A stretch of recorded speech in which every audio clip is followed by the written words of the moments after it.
Diferentes casos en los cuales la justicia frena al DNU, en este caso en lo que es el aumento de la medicina prepaga. Bueno, se dio otro caso en las últimas horas, tiene que ver con una medida cautelar que frena el aumento de una prepaga a una jubilada, una mujer de 84 años. Y para entender este caso particular, que nos va a ayudar a entender la medida en general y lo que implica este ejemplo, si se quiere, vamos a hablar con Santiago De Luca, que es abogado. Buen día, De Luca. Agustina Bassi lo saluda. Buenos días, Agustina. ¿Qué implica la decisión de la justicia de frenar este aumento para una jubilada? A ver, implica para una jubilada un gran alivio Sí. en primera Me imagino, medida. porque siendo su abogado seguramente habrás tenido algún tipo de contacto y la recepción directa de ella, ¿no? Sí, es un caso muy particular, incluso en el cual interviene mucho la familia.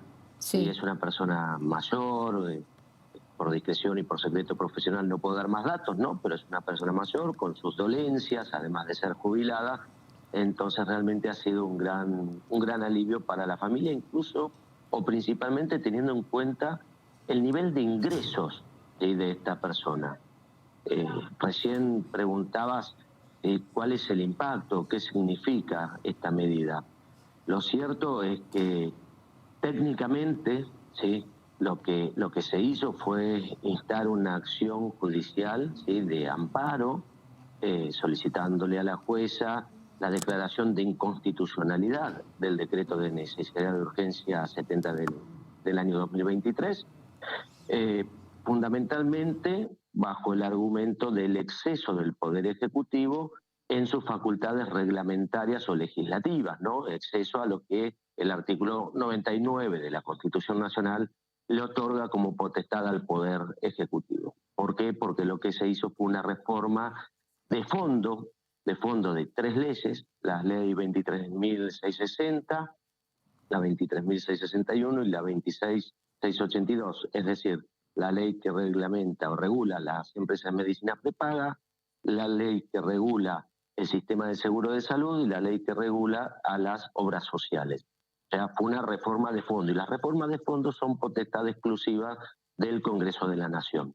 Independientemente de si la reforma, ¿sí?, o lo que se pretende con estas reformas es adecuado o no, nosotros no hacemos una ponderación subjetiva sobre si es positiva o negativa la reforma, De ¿sí?, Luca, sino que atacamos la forma. Sí, Virginia perdón. lo saluda, ¿cómo le va?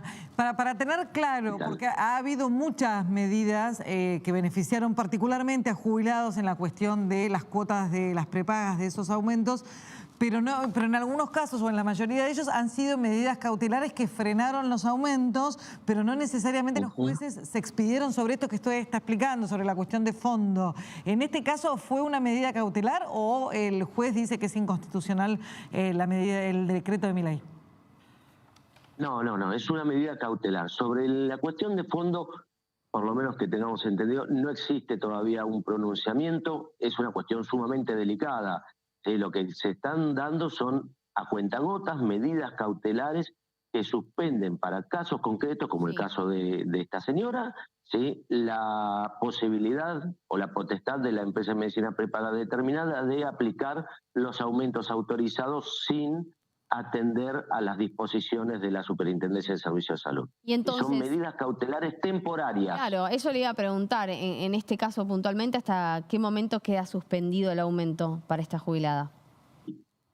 Y en todos los casos sucede lo mismo, hasta que el juez se pronuncie sobre el fondo y declare constitucional o inconstitucional la reforma introducida por el decreto, o hasta que la Comisión Bicameral del Congreso convalide o no el decreto 7023.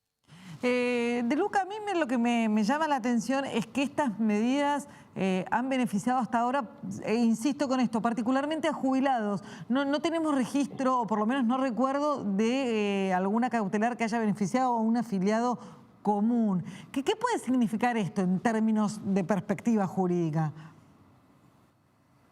A ver, cuando uno plantea una medida cautelar tiene que demostrar que existe verosimilitud en el derecho y que existe un peligro en la demora, que existe un riesgo inminente y latente.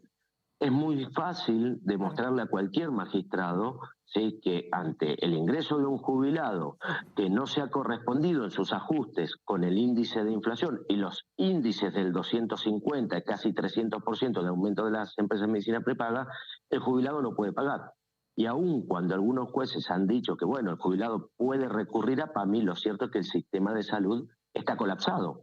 Y si una persona tiene 20, 30, 10 años de afiliación a una prepaga, lo lógico es poder seguir manteniendo, ¿sí?, esa afiliación con un ajuste adecuado al nivel de ingreso que incluso es el propio Estado Nacional el que lo dispone. Ahí está, ¿eh? Ese es el tema. Gracias, Santiago. Ese es el quid de la cuestión. Sí, Santiago de Luca explicándonos un poco entonces sobre esta medida que frena el aumento en la prepaga para una jubilada de 84 años. Gracias, de Luca.